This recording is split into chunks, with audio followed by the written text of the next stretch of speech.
just hold on. Yeah, yeah. Hello, everyone. I'm Barbara Peters from The Poison Pen. As you can see, I'm dressed sort of for the holidays, and it's my great pleasure to be talking to my friend and collaborator and all that other good stuff, Martin Edwards, who is the editor and has been for a long time, maybe forever actually, of the British Library Crime Classics. Are you the original editor, Martin? Well, I'm the consultant to the series, so I'm not employed by the British Library, but I'm an external consultant. I was brought in when they decided to introduce this particular range with the railway poster artwork on the covers and write the introductions as well. And it's gone on from there. That was back in 2013, so quite a while.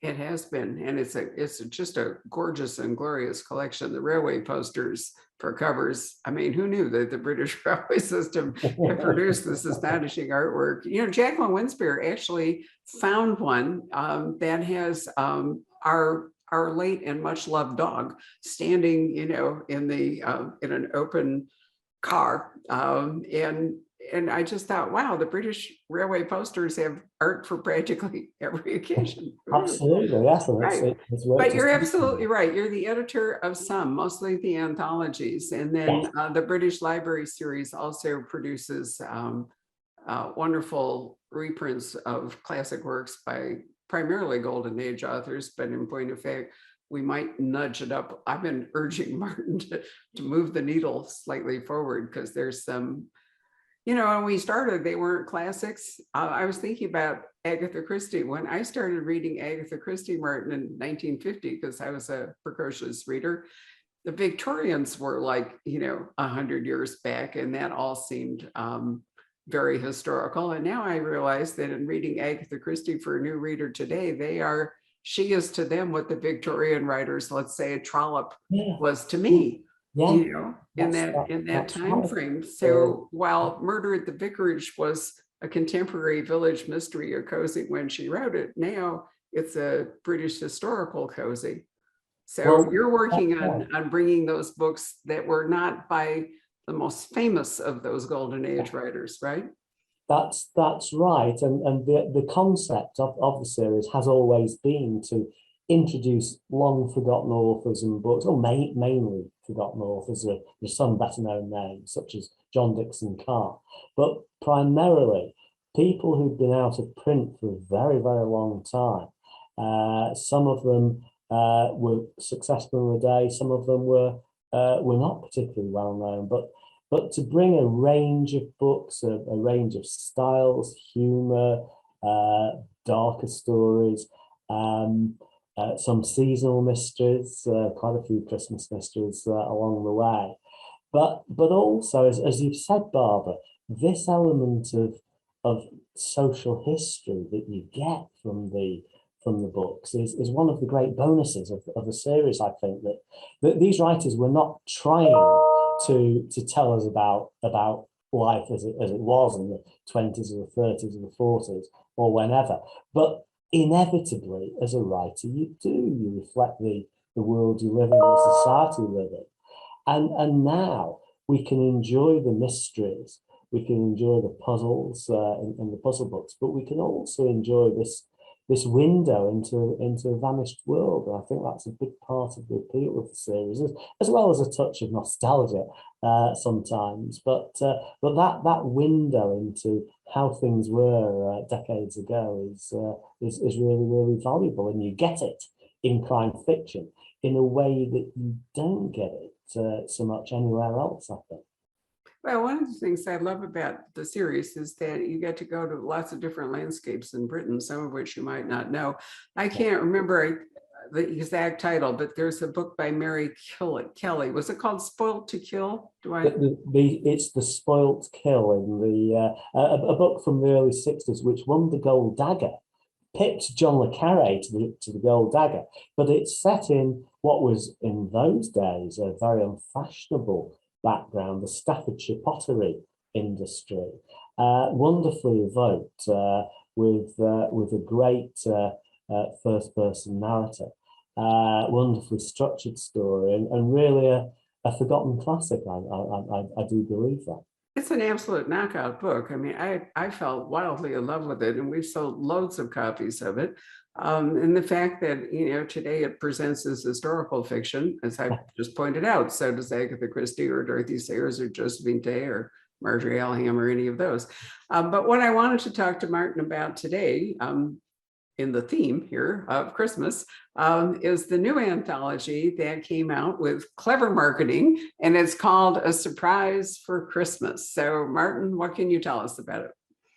Well, as you've mentioned, Barbara, we've produced quite a number of anthologies over the years in the series. Each one has a theme. I think we're up to about 19 or 20 now. And they've been extraordinarily successful. You often think that anthologies don't sell as well as novels, but these have done amazingly well. And there have been a number of Christmas anthologies. There was one called Silent Nights, another called Crimson Snow, and another called Christmas Card Crime. And The Surprise for Christmas is the fourth gathering of these seasonal mysteries. And in this one, luckily enough, I was able to put together a selection of stories by, in addition to some interesting obscure writers like Catherine Louisa Purkis from the late 19th century, much better known writers such as Ngaio Marsh and Marjorie Allingham, you've already mentioned, Cyril Hare, a terrific One of my absolute favorites. Cyril Hare is a pseudonym. And what I love about that is that he was actually a judge, and it was considered sort of déclassé for a judge to be writing popular fiction, or maybe he was worried that, you know, his colleagues at the bar would, I don't know what. Anyway, he wrote one of my absolutely all-time favorite. I think A Tragedy at Law is one of the truly great legal mysteries ever. And how I love the judge, because he was still in the 1930s, he would still be writing on circuit with trumpeters preceding him and probably sitting on a woolsack. But it's also a fabulous example of an unreliable narrator. You know, Agatha Christie gets a lot of press for The Murder of Roger Ackroyd, which is a wonderful predecessor of Gone Girl and The Girl on the Train and all, but A Tragedy at Law also works that way. Cyril, Cyril Do you remember what his real name is? Yes, it was Alexander Gordon Clark. And I had the pleasure of knowing his son for a number of years. His son sadly died a couple of years ago, but his son told me a great deal about his father and shared with me a sort of family memoir. And Cyril Hare was not at all prolific. He only wrote about 9 or 10 novels because, of course, he was busy with his legal career. But each of those novels, I think you're absolutely right, by the way, about A Tragedy at Law, which is one of my own personal favourites. And there's something very fresh and different about that kind of writing. A Tragedy at Law has the murder only occurs very late in the book, but you're compelled to read on because it's so engaging. And then there's a stunning, particularly for anybody with a legal background, stunning finale and a great character, the barrister Francis Pettigrew. So including a story by Cyril Hare, who is one of my favourite writers of the past, was a particular pleasure when it came to compiling this anthology. I didn't know he'd written any short fiction.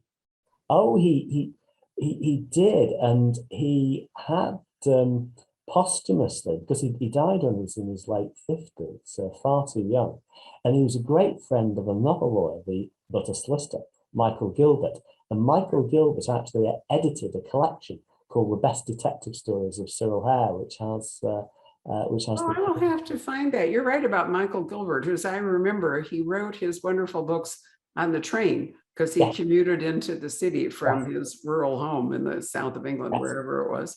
And he lived to be like 95 and kept writing until he died. Lord, he produced a huge amount of work. He did, and again, it's been a great pleasure because I'm a big fan of Michael Gilbert. It's been a great pleasure to include some of his finest books in the series, like Smallbone Deceased, Death in Captivity, and Death Has Deep Roots. Three absolutely terrific stories, very different from each other. Oh, you've had so much fun doing this. I love it. Yeah, Right. The other one that I might as well mention here, because I think Edmund Crispin wrote some really fabulous books, and that is a pseudonym for Bruce Montgomery, who was a Don, if I remember right, he was a Don at Oxford.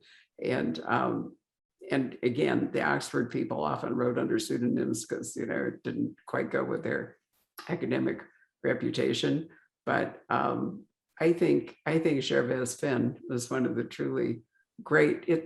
They're humorous mysteries, but in a very academic kind of sly way. The Moving Toy Shop gets all the press, but the one with the late pig. Do you remember? That wasn't the title. No, that's Marjorie Allingham, The Case of the Lake. No, I know it. But there's a pig in the book. It's when Gervase Fenn is going to run for office. Oh, yes. I know the one. But anyway, that's my personal favorite, Gervase Fenn. It's absolutely hilarious. And he makes the speech on the stump at the end of the book, which it's the non-doing pig, not the late pig. Yes, the non-doing pig. That's right. That's right. The non-doing pig is an animal that practically runs away with this entire book. And I'm sorry, I can't remember the exact title of it, but I'm telling you that really Edmund Crispin wrote amazing books. So I would love it if the British Library, if the copyrights are not all tangled up, would bring at least one of them back. Well, the books are, the novels are available, but one thing we have been able to do is to include in the anthologies quite a number of Crispin's short stories. And there's an anthology which has been published in Britain, but I think is due out in the States next year, called Murder by the Book, which has, as the last story in the anthology, Edmund Crispin's wonderful story about writer's block. We Know You're Busy Writing, which is really one of my all-time favorite short stories in the crime genre. So it was a great pleasure to bring that one back. Well, that's exciting. And I will tell you that I went to reorder a Crispin the other day and it's out of print. So it may be that the copyright, I'll look it up and let you know, but the copyrights I don't know what is. Martin and I are lawyers, so we geek out on stuff like this, but it's possible that it's time to renegotiate something. I mean, if you look at the whole history with, Christie, the Christie estate keeps renegotiating. They're moving the books, I think, right at the moment here in the States from Collins to Knopf, which is an imprint at Random House. But Collins was Christie's publisher forever.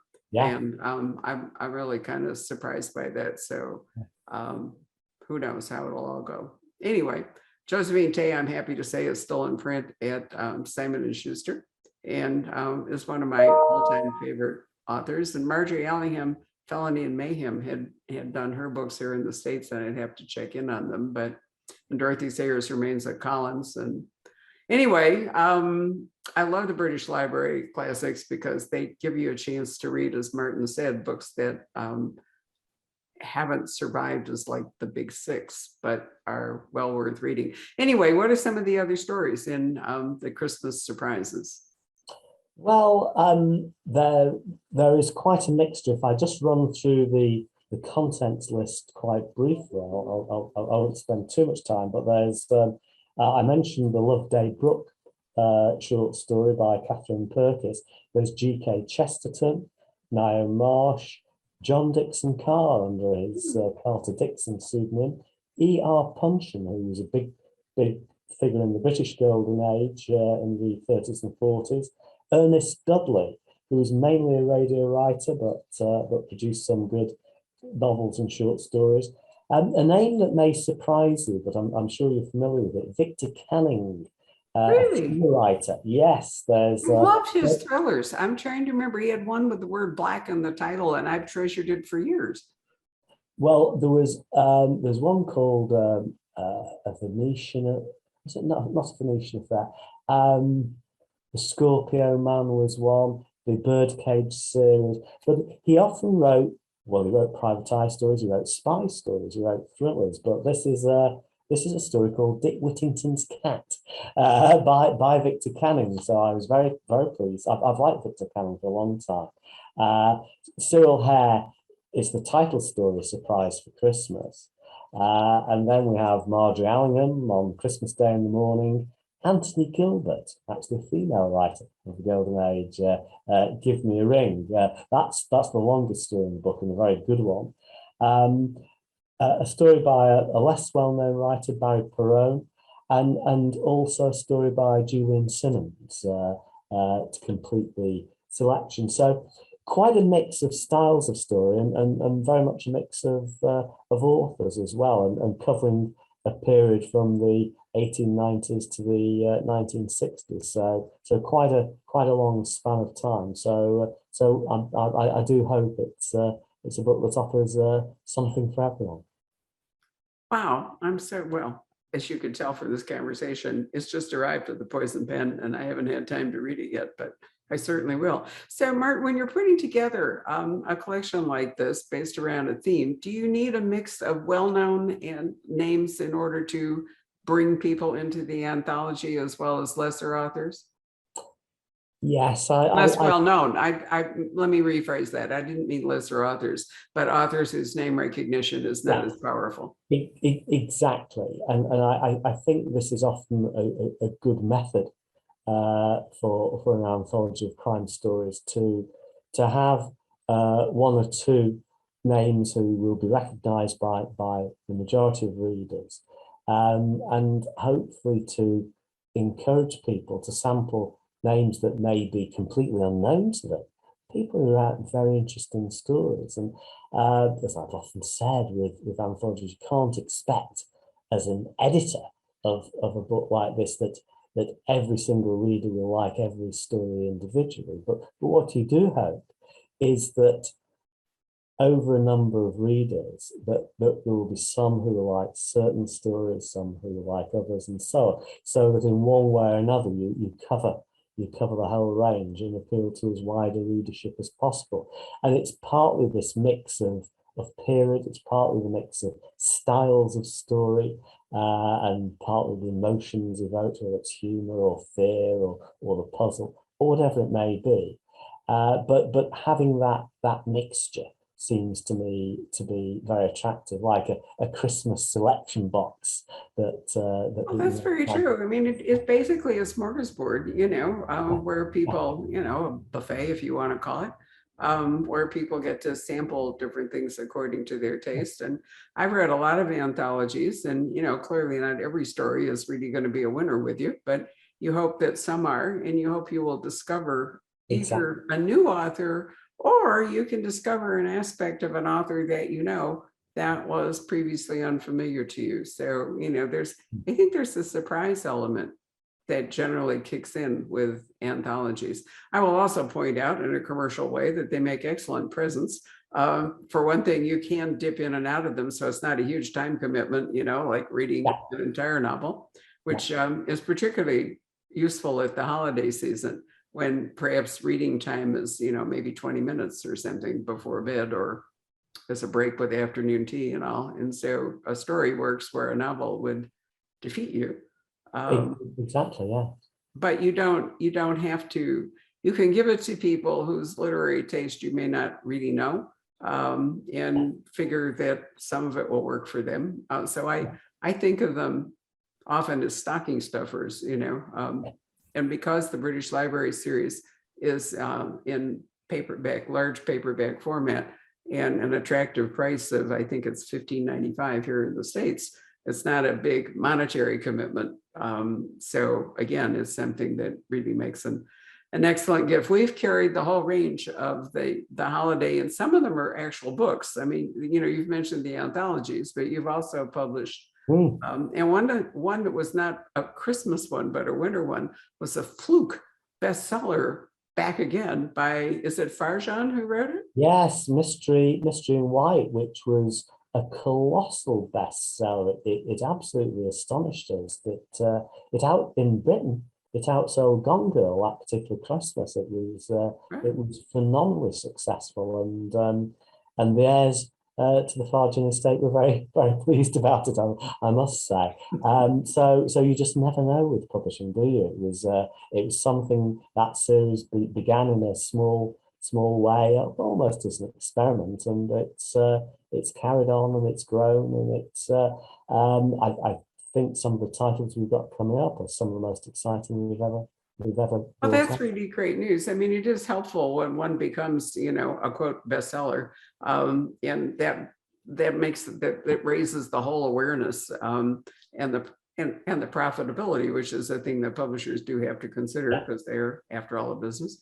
So I think the Farjeon's success, Mystery in White, was an important thing to keep the British Library Yes. crime classics going. I will add that, inspired by that, Sourcebooks, who is now the home of the British Library crime classics, is now publishing the Library of Congress crime classics, and also the Haunted Library, where the Horror Writers of America have culled their archives and so forth to come up with classics in horror fiction. So, it's wonderful. There's sort of a knock-on effect of the British Library series, which I think has been wonderful, and for all I know, may have inspired other countries to do something similar.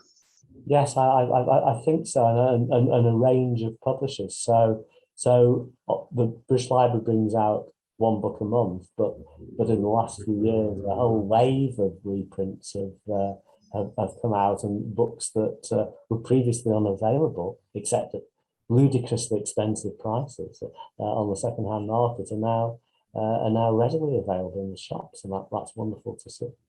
Well, we're incredibly fortunate that your work ethic, which is you're going first. Well, one of the few people I know that works even longer hours than I do on a regular basis. But thanks to Martin and his indefatigable love and attention to crime fiction and his incredible productivity, which maybe is actually sort of a vacation from practicing law.